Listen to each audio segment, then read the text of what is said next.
Bienvenue dans le podcast du coin des profs FLE. Je m'appelle Cynthia, je suis prof de FLE en ligne depuis 2016 et en pleine pandémie, j'ai décidé de lancer ma chaîne YouTube pour accompagner et aider mes collègues à faire leur transition en ligne. Je lance ce podcast pour vous accompagner dans le développement de vos compétences digitales pendant votre trajet en voiture ou encore dans vos tâches du quotidien.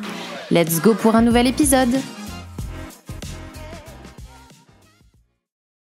Bienvenue dans ce nouvel épisode du coin des profs FLE. Nouvel épisode, 5e épisode. Ça y est, on est déjà à notre 5e épisode, c'est assez hallucinant. Je suis très contente d'avoir commencé ce podcast. J'ai vraiment l'impression que, en plus de ma chaîne YouTube, je suis vraiment en train de faire une différence et d'aider des gens, d'accompagner des gens. Et ça me fait extrêmement plaisir. Donc merci à vous de m'écouter en ce mardi, dans le futur bien évidemment. Donc, aujourd'hui, au programme de cet épisode, j'aimerais vous parler des choses à ne plus faire en cours en 2023. On est encore sur la thématique de 2023, on est en janvier, donc j'en profite. Ce sont donc des pratiques que j'ai pu observer cette année, ou l'année précédente, et qui ne sont absolument plus à emporter avec vous en 2023. Alors, petit disclaimer, je ne juge absolument personne ici. J'essaie tout simplement de faire ce que je fais au quotidien, c'est-à-dire vous aider à développer vos compétences digitales. Donc, on va commencer avec la première. La première chose à ne plus emporter avec vous en 2023, c'est de ne pas utiliser de LMS. Donc, c'est vraiment quelque chose que je répète beaucoup sur les réseaux sociaux, sur Instagram, sur YouTube. Je trouve que c'est vraiment une erreur de ne pas utiliser de LMS, surtout maintenant en 2023, mais ça sera le cas aussi en 2024, en 2025. C'est vraiment un outil qui peut vous apporter beaucoup, qui peut vous faire gagner du temps, qui est un repère pour vos étudiants, qui va aussi aider à accompagner vos étudiants. La LMS, elle sert de guide en fait, elle sert de présence du professeur quand vous n'êtes pas là. Et en gros, ça va vous permettre de développer cet asynchrone. Moi, finalement, mon cours synchrone, c'est généralement 1 heure de cours que je donne, mais j'en profite également pour en fait développer l'asynchrone, et c'est comme si mon étudiant il avait encore un peu cours avec moi, parce que grâce à la LMS, je guide le travail à faire auprès de mes étudiants. Ça fait une énorme différence, je vous le garantis. Au dernier épisode de ce podcast, donc, je fais la liste de certaines LMS qui sont gratuites, qui sont assez simples d'utilisation, surtout quand on est prof à son compte et qu'on est en gros dans une petite structure, une entreprise nominative. La LMS, ça va vous permettre de gagner du temps, mais vraiment gagner du temps pour pouvoir vous concentrer sur des choses plus importantes. J'ai par exemple écrit aujourd'hui la newsletter, et justement je parlais que cette semaine j'avais eu une baisse de morale, un coup de mou, mais que ça s'est pas forcément vu auprès de mon travail et auprès de mes étudiants. Pourquoi ? Parce que tout est déjà fait en fait, et tout est déjà programmé en avance.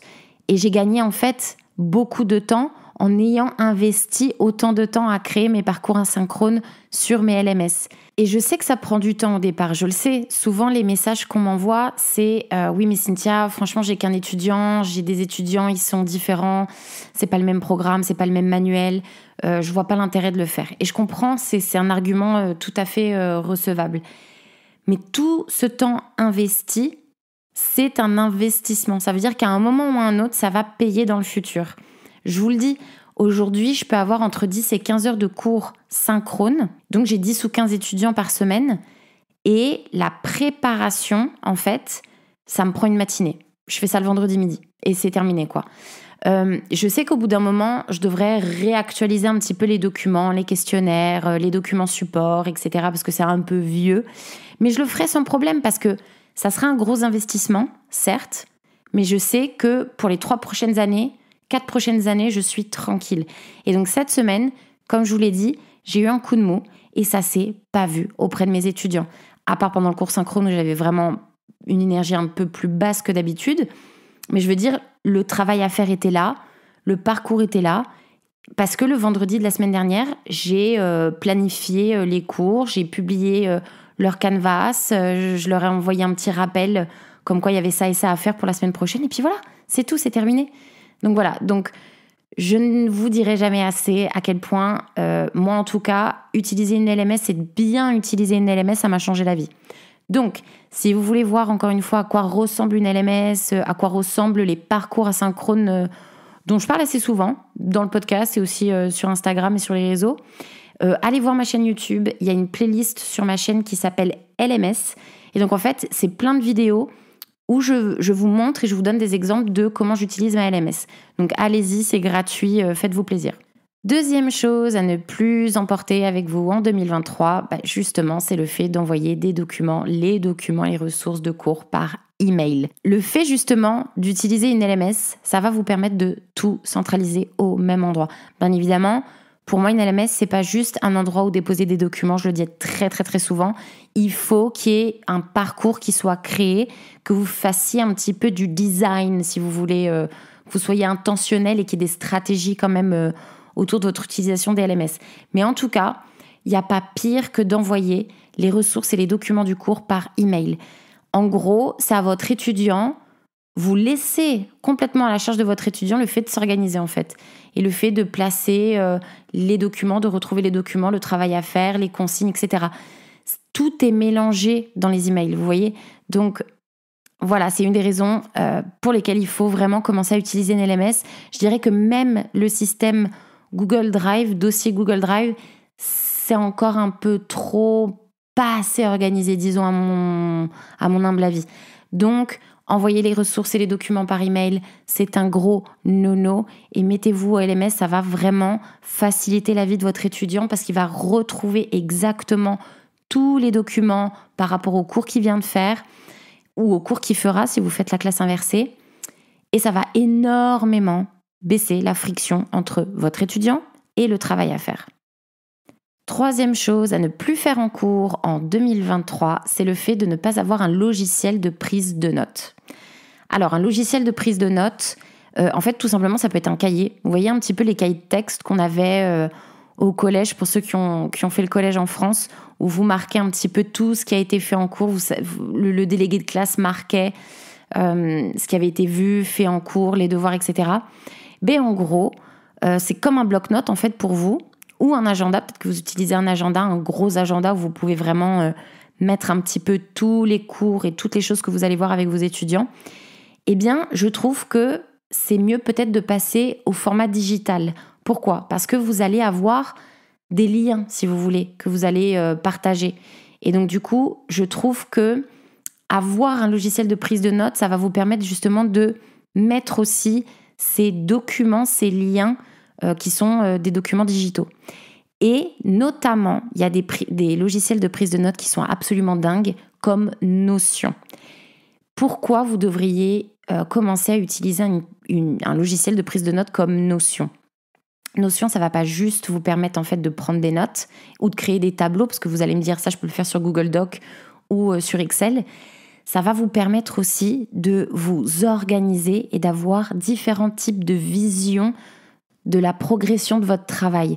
Donc, vous allez pouvoir en fait déterminer pour chaque tâche des statuts. Par exemple, ou pour chaque cours, vous allez pouvoir déterminer s'il est fait, s'il est préparé, si le PDF est fait, si il a été terminé. Vous pouvez ensuite laisser des commentaires pour laisser en fait un feedback à vous-même en fait, pour savoir comment ça s'est passé avec l'étudiant. S'il y a des petites choses que vous avez notées dans un cahier, là, vous pouvez tout centraliser au même endroit. Et moi, c'est ce que je fais. Et notamment, je l'utilise pour ma facturation. Je l'utilise pour... c'est un catalogue de tous les cours que j'ai donnés depuis justement que j'utilise Notion pour tous mes étudiants. Je peux vraiment dire qu'à ce niveau-là, pour l'organisation de mes cours, ça a vraiment totalement changé ma vie. Voilà, c'est comme un peu la LMS. Ça a changé ma vie de prof. Notion, ça change ma vie de prof, mais dans les coulisses, si vous voulez. Donc Notion, il est gratuit et il y a de plus en plus de tutoriels sur YouTube pour savoir un petit peu comment ça fonctionne. Il y a vraiment des trucs dingues que vous pouvez faire en fait. Vous pouvez mettre des formules que vous utiliseriez dans un Excel pour un peu plus automatiser votre workflow, votre progression de travail. Mais dans tous les cas, ce que je peux vous conseiller, c'est d'aller voir des tutoriels. Moi, j'en ai 2. C'est limite quand même dans les connaissances que j'ai de Notion, mais j'en ai 2 et je propose aussi un template gratuitement de la page Notion que j'utilise pour le suivi de mes cours. Donc, n'hésitez pas, allez sur ma page sur ma page YouTube, sur ma chaîne YouTube.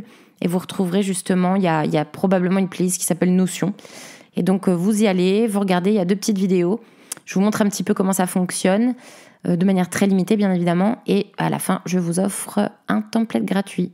4e chose à ne plus faire dans vos cours pour 2023, c'est le fait de faire toutes les compréhensions orales et toutes les compréhensions écrites en cours synchrone.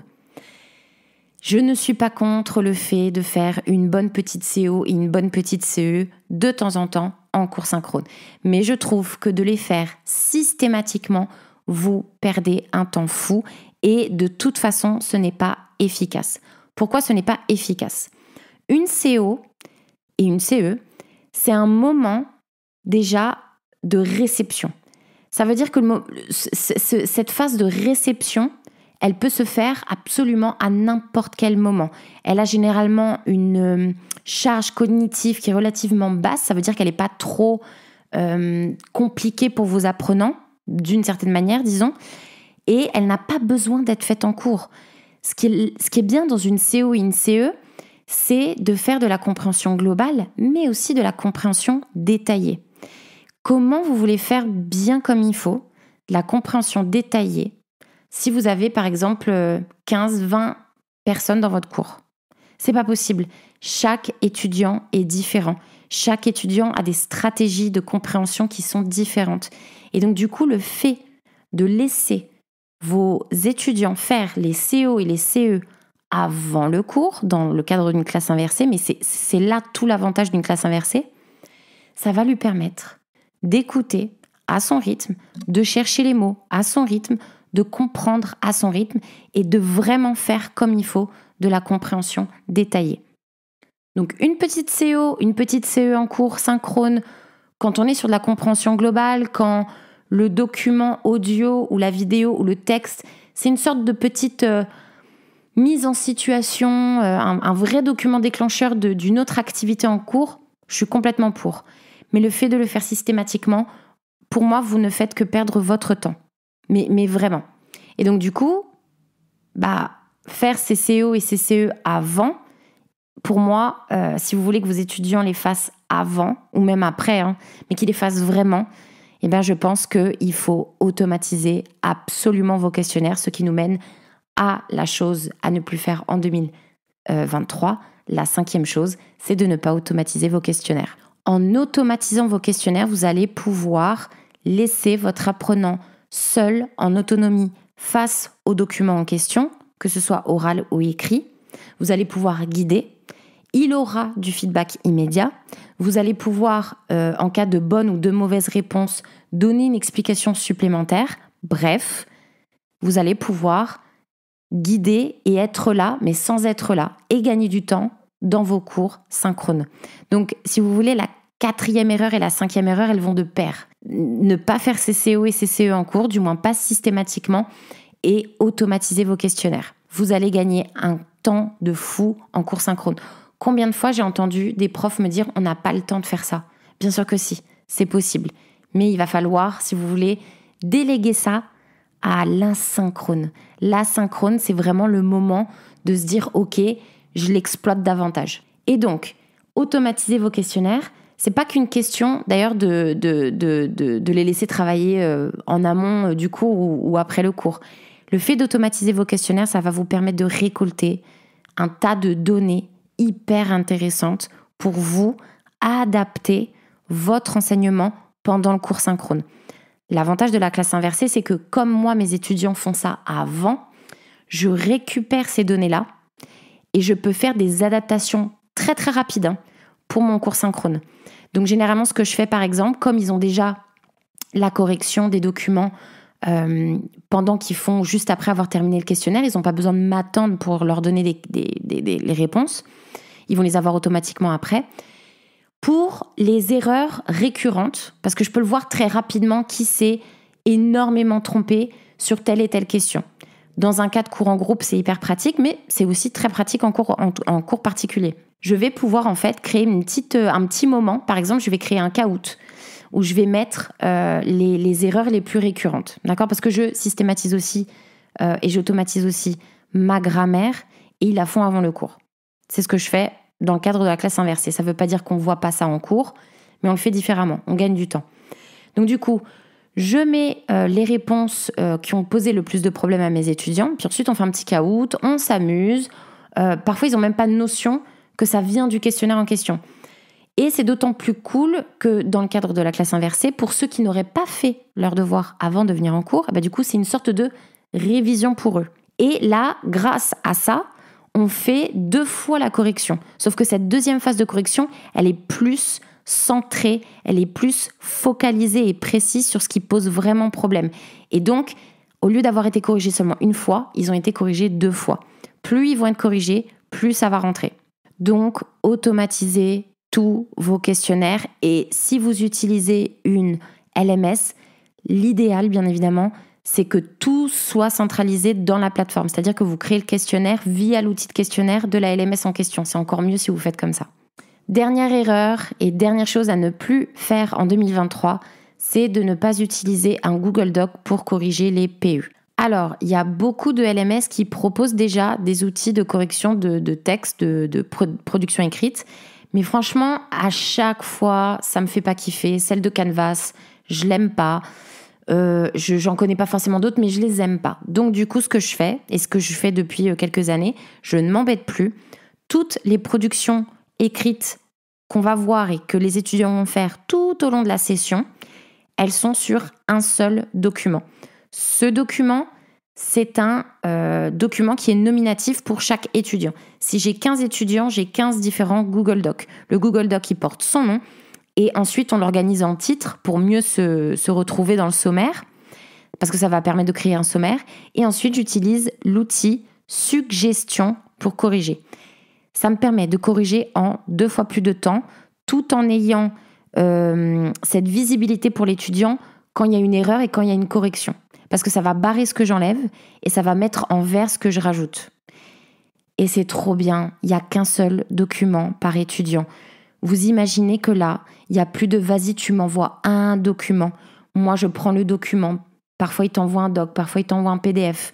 Même si vous leur dites parfois que vous voulez un PDF, très bien. Ça ne vous empêche pas de devoir à chaque fois réenvoyer un PDF. Si vous avez la suite Word de Microsoft, à ce moment-là, vous pouvez avoir, vous fonctionnez avec le cloud, etc. Mais tout le monde n'a pas Word Office. Donc, du coup, le mieux, c'est d'utiliser les outils qui sont gratuits. Et moi, j'ai pas trouvé mieux que Google Doc. C'est tellement simple que ça en paraît indécent. C'est d'une simplicité. Et donc, j'ai décidé de faire comme ça. Et depuis, je n'ai plus ces doublons de documents, version 1, version 2. Vous savez, quand on a le nom de l'étudiant, machin. Non, il n'y a plus besoin de faire ça. C'est un vrai bonheur. Tout est partagé avec un lien.